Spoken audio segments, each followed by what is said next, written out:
Hello student, good morning. मैं गोकुल आज आपके लिए इस वीडियो में लेके आया हूँ क्लास 10th विज्ञान चैप्टर नंबर 5 चल रहा था दैनिक जीवन में रसायन। इसका आज हम पार्ट 9 पढ़ने वाले हैं। पार्ट 8 हमने इसके कंप्लीट कर लिए हैं और इस पार्ट में हम पढ़ेंगे विरंजक चूर्ण ब्लीचिंग पाउडर। ठीक है, तो इसमें हमें वही पढ़ना है। इसका रासायनिक सूत्र है, उसके बाद में इसका रासायनिक नाम, इसका निर्माण की विधि, इसका गुण और इसके उपयोग, तो वो सब हम एक साथ कंप्लीट करने वाले हैं। तो सबसे पहले इसका जो रासायनिक सूत्र है वो क्या होता है, वो ध्यान रखना। रासायनिक सूत्र, तो रासायनिक सूत्र होता है CaOCl2। CaOCl2 इसका रासायनिक सूत्र होता है। ठीक है, और इसका रासायनिक नाम,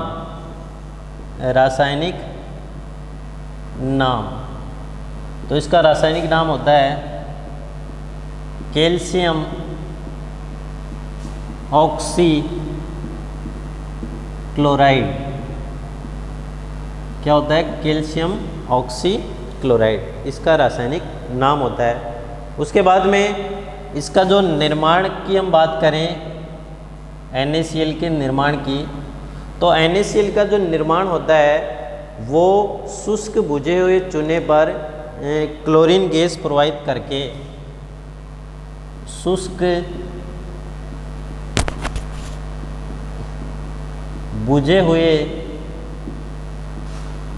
चूने पर क्लोरीन गैस प्रवाहित करके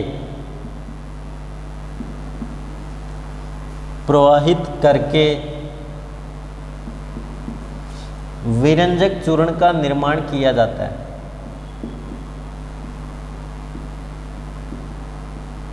विरंजक चूर्ण का निर्माण किया जाता है। अब इसका निर्माण किस प्रकार से करते हैं, तो हमें शुष्क बुझा हुआ चूना चाहिए, तो उसके लिए हमें पता है CaOH2 ये होता है शुष्क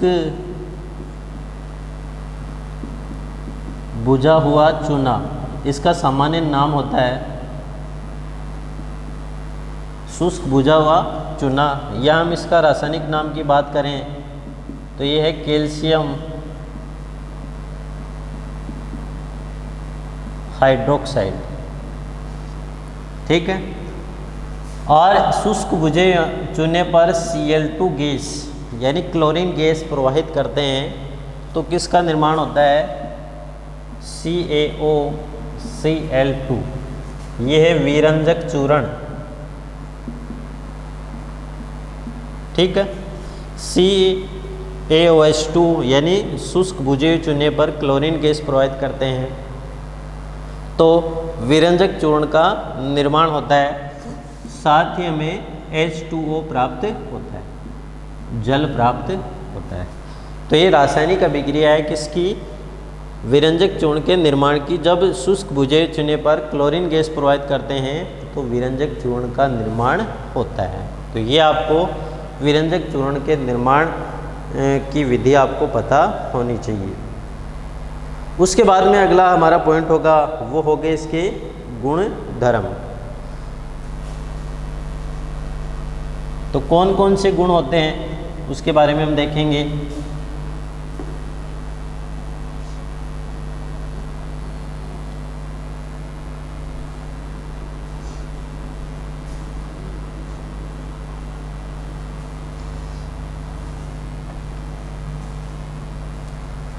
अगला इसका गुण होता है विरंजक चूर्ण का, वो है ये पीला तीक्ष्ण गंध वाला ठोस पदार्थ है। गुण में सबसे पहले गुण की बात करें, ये है पीला तीक्ष्ण गंध वाला ठोस पदार्थ होता है। ये इसका पहला गुण है। सेकंड गुण की यदि हम बात करें तो ये ठंडे जल में विलय होता है। ये है ठंडे जल में विलय होता है।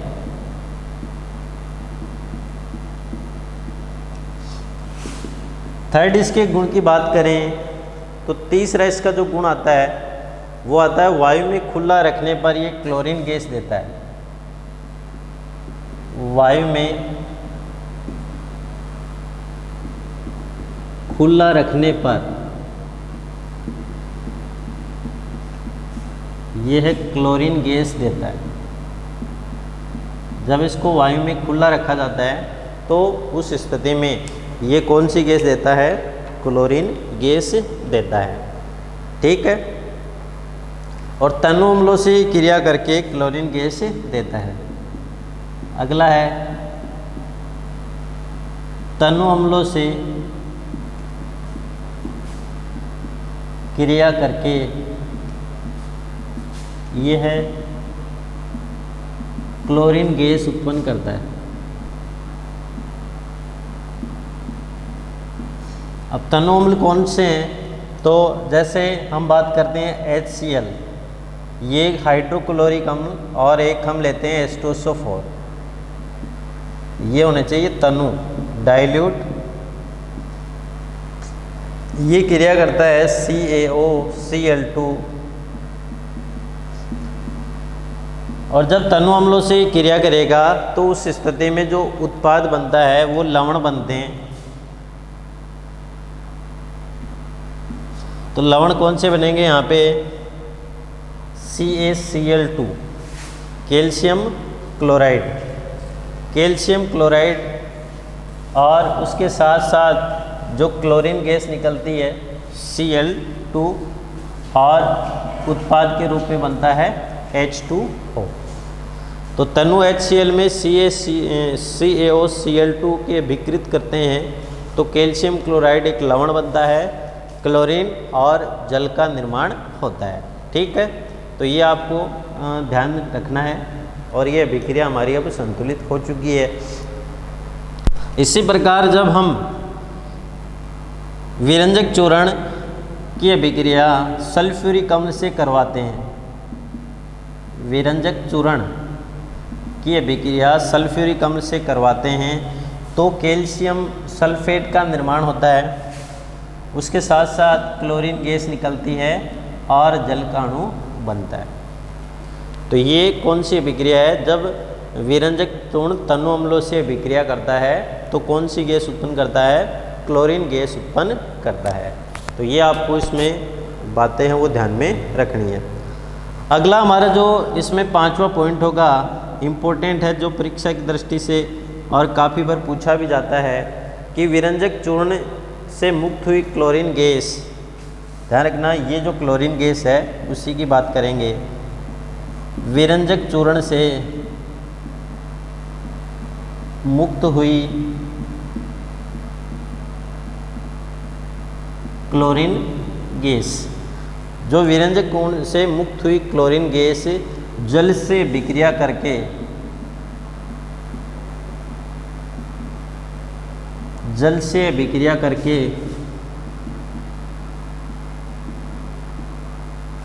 नवजात परमाणुवीय ऑक्सीजन का निर्माण करता है। नवजात परमाणुवीय ऑक्सीजन का निर्माण करता है। ठीक है, अब ये कैसे करेगा?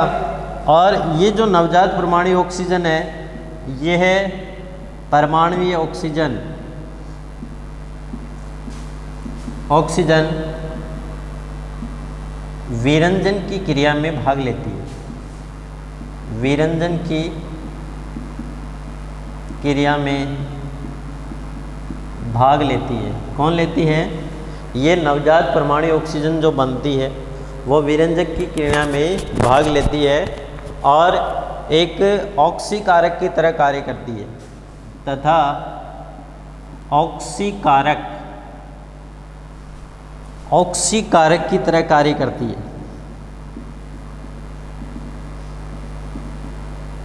ठीक है, ये कौन सी गैस है? जो नवजात परमाणु ऑक्सीजन है वो ऑक्सीकारक की तरह कार्य करती है। कैसे करती है देखना, इसमें ये Cl2 गैस है और ये जल से अभिक्रिया करेगी तो किसका निर्माण करेगी, HCl प्लस परमाणुीय ऑक्सीजन।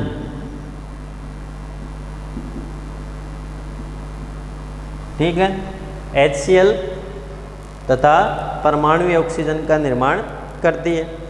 और ये जो परमाणु ऑक्सीजन है, ये परमाणु ऑक्सीजन वो क्या करती है, रंगीन पदार्थ उससे विकृत करती है तो उसे रंगहीन पदार्थ में परिवर्तित कर देती है। ये ध्यान रखना इम्पोर्टेंट है। यानी जो कपड़े होते हैं उन कपड़ों को रंगने के लिए, जैसे पहले से कोई रंगे हुए कपड़े हैं, उन रंगे कपड़ों में कुछ अलग रंग डालने के लिए यानी विरंजन की क्रिया करने के लिए, उन कपड़ों से रंग हटाने के लिए किस अभिक्रिया का उपयोग किया जाता है, इस विरंजक चूर्ण जो है उससे प्राप्त जो Cl2 गैस है, इस Cl2 गैस क्लोरीन से अभिक्रिया करके परमाणु ऑक्सीजन का निर्माण करती है। और ये परमाणु ऑक्सीजन जो है वो रंगीन पदार्थ को रंगहीन पदार्थों में तोड़ने का कार्य करती है और एक ऑक्सीकारक की तरह भी कार्य करती है। और ऑक्सीजन जो है, परमाणु ऑक्सीजन, वो विरंजन की क्रिया में भाग भी लेती है। तो ये आपको कुछ बातें हैं वो ध्यान में रखनी है। अब उसके बाद में अगला इसमें जो पॉइंट आता है वो आता है इसके उपयोग। इनका उपयोग कहाँ कहाँ किया जाता है गुण के बाद में।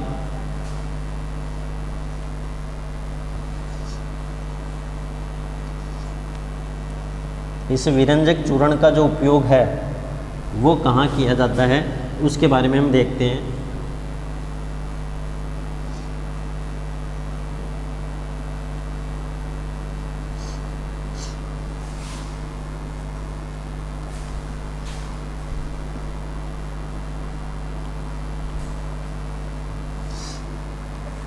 सबसे पहले उपयोग की बात करें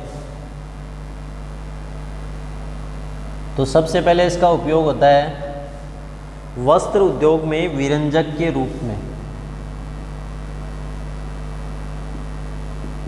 वस्त्र उद्योग में विरंजक के रूप में।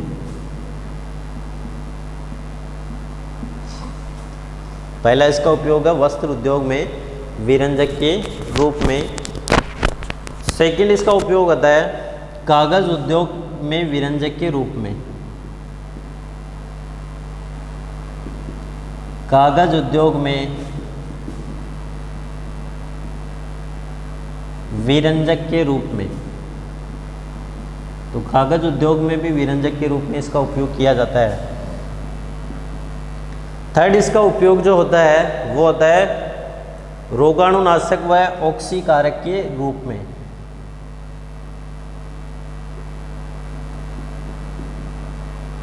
रोगाणुनाशक व ऑक्सीकारक के रूप में।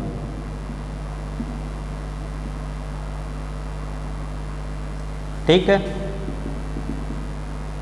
अगला इसका उपयोग होता है पेयजल को शुद्ध करने में। पेयजल को शुद्ध करने में। तो पेयजल को शुद्ध करने में भी इसका उपयोग किया जाता है। और साथ ही इसका जो लास्ट उपयोग होता है वो होता है प्रयोगशालाओं में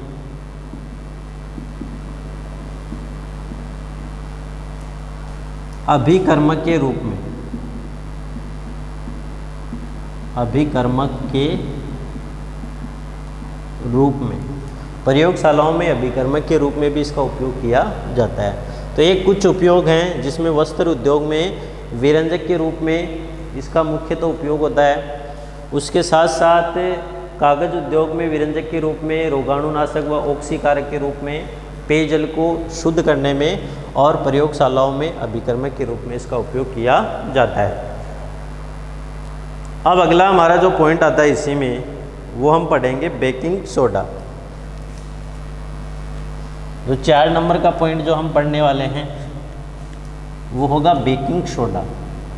अब बेकिंग सोडा होता क्या है, इसका निर्माण कैसे करते हैं, इनका रासायनिक नाम क्या होता है, इसके सामान्य नाम कौन कौन से होते हैं, तो उसके बारे में हम देखते हैं।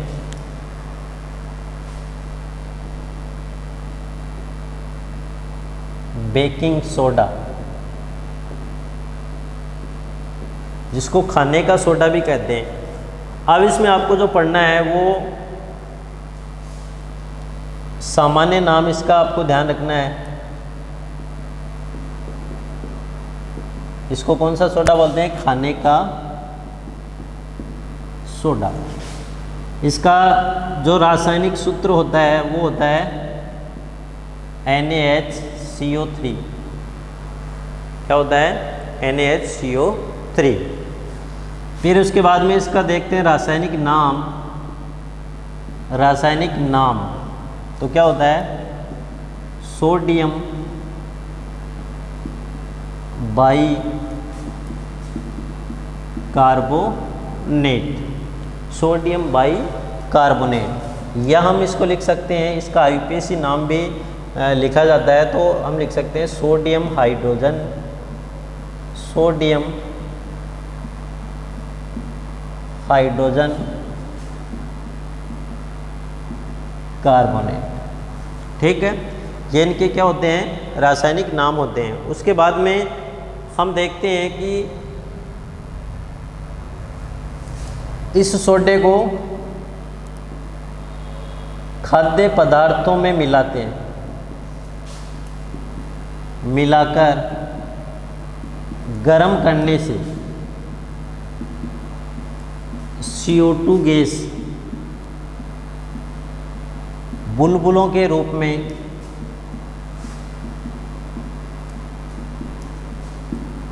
बाहर निकलती है,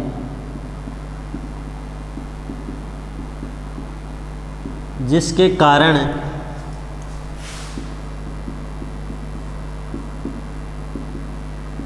खाद्य पदार्थों में छिद्र पड़ जाते हैं। क्या हो जाएंगे, खाद्य पदार्थों में छिद्र पड़ जाते हैं। और जैसे केक व ब्रेड फूल जाते हैं। इसका मतलब जैसे ही केक और ब्रेड का निर्माण होता है तो इसका जो आटा होता है गूंथा जाता है, तो उसके अंदर हम क्या डाल देते हैं, थोड़ा बेकिंग सोडा डाल देते हैं और इसको गूंथ लेते हैं। उसके बाद में जैसे हमें केक बनाने होते हैं, ब्रेड बनाने होते हैं, तो उस रोटी को गर्म करते हैं। इसका मतलब उसी सोडे को गर्म करते हैं, बेकिंग सोडे को गर्म करते हैं। और बेकिंग सोडे को जैसे ही गर्म करते हैं तो गर्म करने के दौरान उससे CO2 गैस निकलती है। और ये जो CO2 गैस जब जैसे ही बाहर निकलेगी तो बाहर निकलने के दौरान एक बुलबुलों के रूप में यानी छिद्र के रूप में बाहर निकलती है, जिससे खाद्य पदार्थ फूल जाते हैं। ठीक है, तो ये आपको इसमें कुछ बातें हैं वो ध्यान में रखना है। अब बात आती है इसका निर्माण। इसका निर्माण कैसे होता है,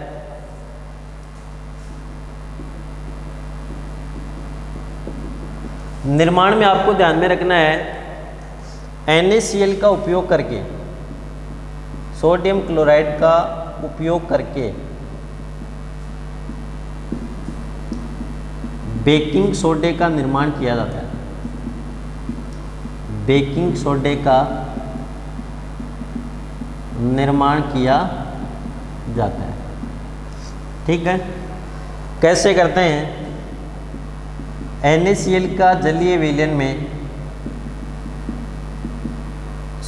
CO2, ठीक है, NaCl के जलीय विलयन में CO2 और अमोनिया गैस प्रवाहित करते हैं। कौन सी गैस प्रवाहित करेंगे, NaCl के जलीय विलयन में CO2 तथा अमोनिया गैस प्रवाहित करते हैं, और जिससे बेकिंग सोडे का निर्माण होता है। कैसे बनेगा, NH4Cl, उसके बाद में NaHCl, CO3, ये बनेगा अमोनियम क्लोराइड, और ये बनेगा बेकिंग सोडा, सोडियम बाइकार्बोनेट या सोडियम हाइड्रोजन कार्बोनेट। ठीक है, तो ये आपको इसमें ध्यान रखना है। NaCl के जलीय विलयन में CO2 और अमोनिया गैस प्रवाहित करते हैं तो अमोनियम क्लोराइड और बेकिंग सोडे का निर्माण होता है। ठीक है, एक इसकी एक अन्य विधि है, अन्य विधि के द्वारा भी हम बेकिंग सोडे का निर्माण कर सकते हैं। वो विधि कौन सी है? सोडियम कार्बोनेट के विलयन में CO2 गैस प्रवाहित करके Na2CO3 के विलयन में CO2 गैस प्रवाहित करके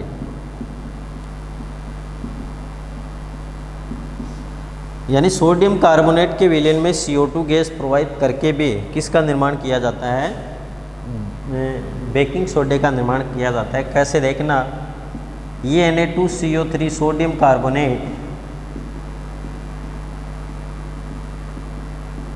सोडियम कार्बोनेट उसमें CO2 गैस प्रवाहित करते हैं, तो CO2 गैस प्रवाहित करते हैं तो क्या बनेगा? 2NaHCO3, तो 2NaHCO3। ठीक है, तो क्या बन जाएगा? 2NaHCO3 सोडियम हाइड्रोजन कार्बोनेट या सोडियम बाइकार्बोनेट, तो इसका निर्माण हो जाता है। तो यह है सोडियम बाइकार्बोनेट, या हम इसको बोलते हैं बेकिंग सोडा। ठीक है, तो इस प्रकार हम बेकिंग सोडे का निर्माण कर सकते हैं।